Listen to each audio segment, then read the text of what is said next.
Oke, baik. Halo semua, Assalamualaikum warahmatullahi wabarakatuh. Sebelumnya izin memperkenalkan diri, kami dari kelompok 2. Di sini kami akan mempresentasikan mengenai asuhan keperawatan gerontik pada lansia. Di sini kita melakukan intervensi di Panti Budi Pertiwi kepada Nenek Dewi. Boleh di next aja.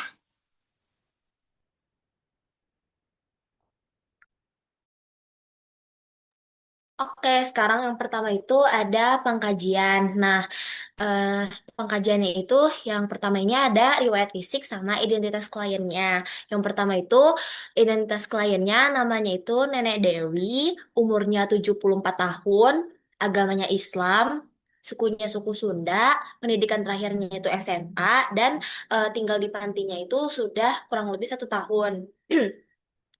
Nah, riwayat masuk pantinya itu nenek ini tinggal di panti sosial sejak 1 tahun lalu dan tinggal di sini karena tidak ada keluarga yang merawat di rumah. Lalu riwayat kesehatan sekarangnya, nenek ini berjalan dengan alat bantu, nyeri kaki kanan saat beraktivitas berat, memiliki penyakit diabetes dan eh, rutin kontrol ke dokter. Terus habis itu ada riwayat kesehatan dahulu. Riwayat kesehatan dahulu nenek ini itu riwayat operasi pada kaki kanan. Nah, riwayat kesehatan keluarganya, nenek ini tidak memiliki riwayat penyakit pada keluarga. Lalu riwayat sosialnya, nenek Dewi itu cenderung pendiam dan terkadang masih berbicara sendiri, terkadang juga merasa sedih karena sikap teman sekamarnya, tetapi nenek Dewi masih bisa berinteraksi dengan orang lain. Lalu yang terakhir ada kebiasaan hidup. Nenek Dewi makan seperti biasa 3 kali sehari, lalu suka tidur siang dan aktivitas fisiknya namun terbatas. Next. Oke, baik. Di sini ada pengkajian yang selanjutnya, yaitu pemeriksaan fisik head to toe pada Nenek Dewi. Nah, yang pertama itu ada pemeriksaan umum gitu ya, kayak TTV, BB, IMT, penampilan. Nah, temuan kita tuh di sini TTV dalam batas normal, kesadaran komposmentis, penampilan dari nenek juga bersih dan rapi. Lalu ada integumen. Nah, ada turgor, lesi, dekubitus, dan edema. Nah, yang kita temui itu kulit nenek udah terlihat kering, turgor sedikit menurun, terus tidak ada lesi, dekubitus ataupun edema gitu. Nah, lanjutnya ada mata seperti visus, pupil dan konjungtiva. Di sini visus udah sedikit menurun karena sudah lansia, pupil isokor, refleks baik, konjungtiva juga tidak anemis. Lalu ada pada paru seperti auskultasi, ekspansi RR. Nah, RR Nenek Dewi ini normal, terus ekspansinya simetris, suara nafas vesikular dan tidak ada bunyi tambahan. Lalu ada kardiovaskular. Nah, HR, ritme, murmur, akral. HR-nya reguler, irama juga teratur, akral saat dipegang hangat, tidak terdengar murmur. Lalu pada abdomen seperti bising usus dan palpasi. Abdomen datar, tidak ada nyeri tekan saat dipalpasi, kecuali saat dipalpasi bagian ekstremitas kiri pada kaki gitu, karena bekas jatuh. Terus ada urinari, frekuensi inkontinensia, seperti eliminasi urinnya lancar, BAK-nya juga normal, dan tidak ada inkontinensia. Lalu nah pada muskuloskeletal mungkin ini yang perlu di-highlight seperti ROM, kekuatan otot dan postur. Karena pada Nenek Dewi ini ada nyeri pada kaki kanan, lalu ambulasi pangkai tongkat, lalu ROM terbatas dan keseimbangan sudah menurun. Oh mungkin tadi diralat, tadi di awal aku bilang ekstremitas kiri, ternyata ekstremitas kanan. Lalu ada neurologis, kesadaran orientasi refleks. Kompos mentis, orientasi baik, refleks fisiologis pun positif. Boleh di next ke pengkajian risiko jatuh. Oke, di sini pengkajian risiko jatuhnya instrumennya kita pakai BBS atau Birch Balance Scale. Skor dan interpretasinya itu skornya 27 atau risiko jatuh sedang dengan waktu 15 menit. Boleh langsung ke analisa data. Oke, kita lanjut ke analisa data. Mungkin karena sama kayak mind map, mungkin kita ke mind map aja.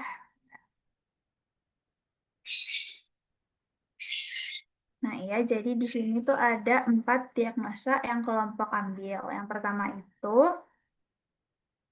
ada risiko jatuh D0143 berhubungan dengan riwayat cedera jatuh. Didasarkan dengan sulit berjalan, skor balance scale-nya 27 atau risiko jatuh sedang, dan berusia lebih dari 65 tahun, yaitu 74 tahun. Untuk data-datanya, nenek ini bilang kalau dia ini kesulitan melakukan aktivitas atau berjalan kalau tanpa walker. Dan nenek ini juga kan menggunakan walker, terus skor bird balance scale-nya ada di 27. Lalu tadi berusia lebih dari 65 tahun atau 74 tahun dan juga memiliki riwayat cedera.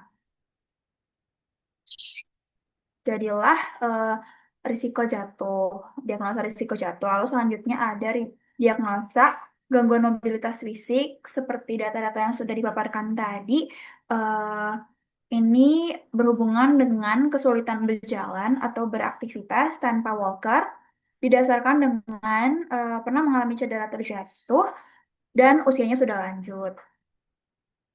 Lalu lanjut ke diagnosa yang ketiga, ada ketidakstabilan kadar glukosa darah berhubungan dengan disfungsi pankreas atau gangguan glukosa darah puasa. Didasarkan dengan klien mengatakan suka makan dan juga klien ini eh, mengalami atau mengidap penyakit diabetes.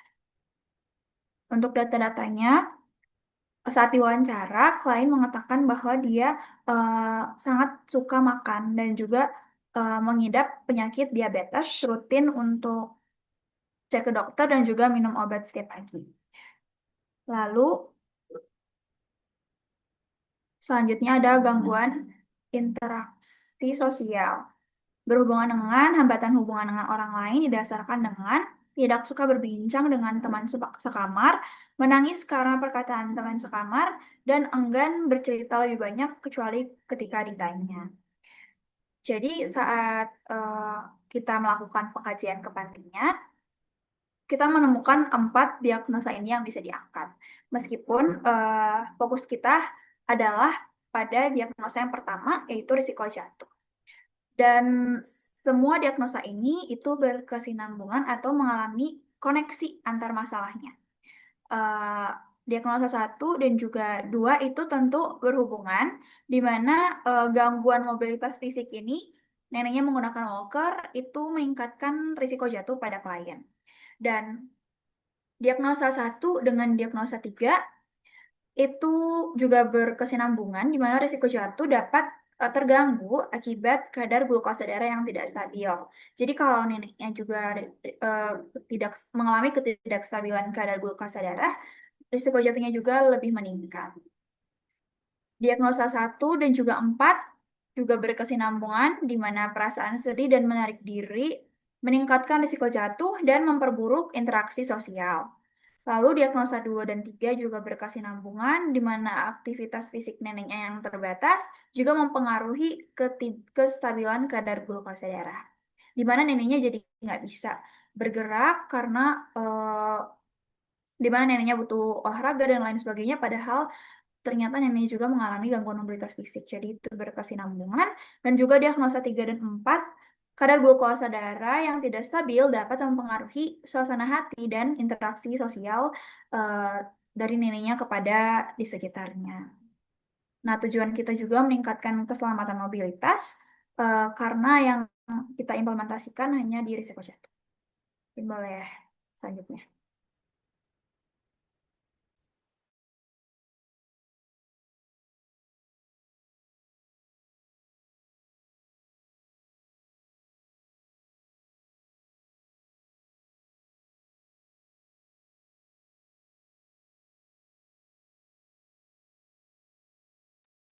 Nah, oke. Jadi tadi juga udah dijelaskan oleh teman saya kalau misalnya kita itu fokusnya itu ke resiko jatuhnya, di mana kelompok ini mengambil standing balance yang dilakukan dalam 2 kali 48 jam atau 1 kali selama 24 jam.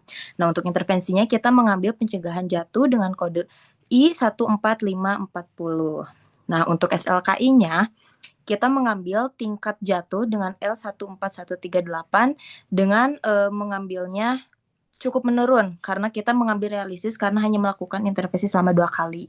Nah, kita itu tingkat jatuhnya menurun, seperti jatuh dari tempat tidurnya menurun, jatuh saat berdiri menurun, jatuh saat duduk berdurun, jatuh saat berjalannya menurun, jatuh saat dipindahkan juga menurun, jatuh saat naik tangga menurun, jatuh saat di kamar mandi menurun, jatuh saat membungkuk menurun. Dengan target skalanya itu 4, cukup menurun. Nah, untuk intervensinya sendiri, kita melakukan observasi seperti mengidentifikasi faktor jatuh yang sudah tadi dijelaskan juga, lalu mengidentifikasi faktor lingkungan, kita melihat sekelilingnya, lalu hitung risiko BBS, kita menggunakan Birkbeck Scale. Nah, nanti ada di rasional, kita mendapatkan skor 27, yaitu risiko sedang. Lalu untuk terapeutiknya, Nenek Dewi ini menggunakan alat bantu walker untuk sehari-hari. Lalu kita juga melakukan standing balance, di mana ini adalah intervensi yang kelompok berikan terhadap nenek. Nah, ketika kita melakukan standing balance, nenek ini cukup karena beliau dapat melakukan standing balance di mana setiap pergerakan ini mampu lebih dari 15 detik. Nah, untuk edukasinya juga seperti alas kakinya tidak licin, fokus menjaga keseimbangan tubuh. Nah, tadi untuk rasionalnya mengidentifikasi faktor jatuh secara head to toe juga, lalu periksa lingkungan kamar dan musola, lalu BBS-nya tadi dapat skor 27, terus walkernya juga meningkatkan keamanan mobilitas untuk Nenek Dewi, standing balance-nya juga lebih dari 15 detik dan tercapai. Untuk mengedukasi, kita mengedukasi untuk alas kaki dan konsentrasi tubuh. Boleh di next. Oke, selanjutnya jadi ada implementasi. Jadi implementasi yang kita berikan gitu ya pada hari pertama yaitu pada hari Senin 18 Mei 2026 dengan sesi 20 menit. Nah, jadi tadi yang disebutin sama Napisa gitu ya, sikinya tuh kan identifikasi faktor jatuh. Nah, dari respon kliennya tuh kan kaki kanannya tuh sering nyeri saat aktivitas berat gitu dan pernah terjatuh. Terus juga karena usianya udah 74 tahun gitu ya, apa sih resiko jatuh sedang gitu dan riwayat cedera kaki kanan dan terlihat tampak sulit berjalan gitu. Terus yang kedua ada identifikasi faktor lingkungan resiko jatuh. Jadi kita mengidentifikasikan gitu lingkungan panti, musola, apa sih tempat ibadah Nek Dewi gitu ya dan kamar Nek Dewinya. Dan yang ketiga ada hitung risiko jatuh menggunakan skala intervensi yang kita berikan gitu kan menggunakan Bird Balance Scale dengan skor 27 yang tadi udah disebutin juga. Jadi Nek Dewi ini tuh resiko jatuh sedang gitu. Nah, untuk hambatan dan solusi gitu pada hari pertama, karena si Nenek Dewinya memiliki riwayat cedera dan operasi kanan pada kaki kanan yang menyebabkan si keterbatasan ROM ekstremitas kanan tuh ada gitu dan sulit berjalan. Nah, untuk solusinya kita mengidentifikasikan menyeluruh area aktivitas klien kayak tadi kamar dan musola dan membatasi aktivitas fisik berlebihan gitu agar tidak memicu nyeri. Boleh di next? Nah, untuk implementasi yang kita berikan pada hari kedua, yaitu pada hari Rabu, tanggal 20 Mei 2026, sama dengan tadi sesinya 20 menit. Jadi tindakan yang pertama tuh gunakan alat bantu berjalan. Nah, respon kliennya atau hasilnya gitu ya, klien tuh terlihat menggunakan alat bantu walker. Terus yang kedua, lakukan latihan standing balance gitu. Terus terlihat gitu, Dewi itu mampu melakukan standing balance dengan waktu lebih dari 15 detik. Terus yang ketiga, anjurkan penggunaan alas kaki tidak licin. Jadi, klien tuh dianjurkan gitu menggunakan alas kaki yang tidak licin. Terus yang terakhir, anjurkan berkonsentrasi menjaga keseimbangan. Nah, klien juga dianjurkan untuk fokus agar dapat menyeimbangkan tubuh saat berjalan. Nah, untuk hambatan dan solusi pada hari kedua, hambatannya itu karena klien membutuhkan adaptasi gitu dan konsentrasi tinggi akibat penurunan keseimbangan, aktivitas terbatas karena usia dan resiko cedera berulang. Nah, untuk solusinya, fasilitasi walker secara konsisten saat latihan berdiri. Jadi, si walkernya tuh disimpan gitu di dekatnya Dewi gitu pas latihan berdiri dan edukasi penguatan alas kaki dan fokus agar klien mandiri dengan aman. Boleh di next? Nah, untuk evaluasinya, kita memberikan discharge planning gitu dan instruksi untuk Nek Dewi dan untuk petugas pantinya gitu. Kalau instruksi untuk Nek Dewinya, selalu hati-hati, jadi tidak terburu-buru saat berdiri atau berjalan, terutama saat bangun tidur gitu. Terus yang kedua, patuhi alat bantu, wajib selalu menggunakan walker setiap kali bergerak atau berpindah tempat di dalam maupun luar kamar. Terus jaga fokus, berkonsentrasi penuh, melihat ke depan saat berjalan untuk menjaga keseimbangan tubuh. Terus menggunakan pakai sandal aman aman. Jadi wajib memakai alas kaki yang kesat dan tidak licin gitu ya demi mencegah terpleset. Dan yang terakhir segera istirahat. Jadi nedewinya tuh jika kaki kanannya mulai terasa nyeri, kita apa ya memberikan discharge planning apa sih? Jadi si ininya tuh dihindari gitu aktivitas berlebih. Jadi apa sih langsung segera duduk dan istirahat. Untuk kader pantinya atau petugas pantinya, jadi pantau latihan gitu. Jadi dampingi Dewi untuk rutin mengulang sih latihan standing balance yang sudah kita berikan dengan lebih waktunya 15 detik dan amankan lingkungan, pastikan area lantai kamar dan musola selalu kering, tidak licin dan memiliki pencahayaan yang cukup. Next.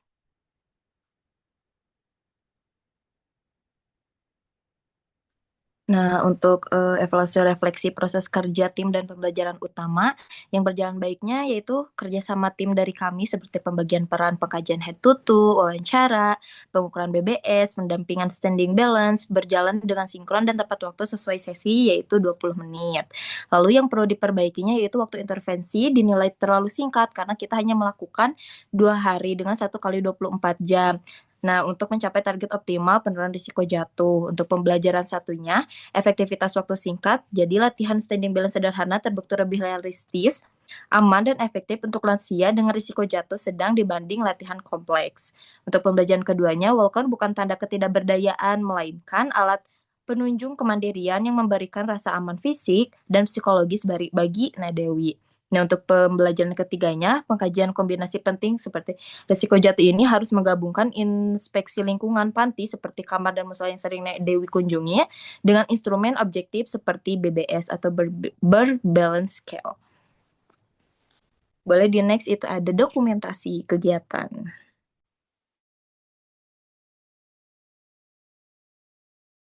Iya, jadi di sini ada dokumentasi. Oke, jadi sekian yang dapat kelompok kami sampaikan terkait dengan asuhan keperawatan yang kami lakukan kepada Nenek Dewi, serta beberapa intervensi yang udah kami lakukan juga. Mungkin segitu dari kami. Mohon maaf apabila ada salah kata. Wabillahi taufiq wal hidayah. Wassalamualaikum warahmatullahi wabarakatuh.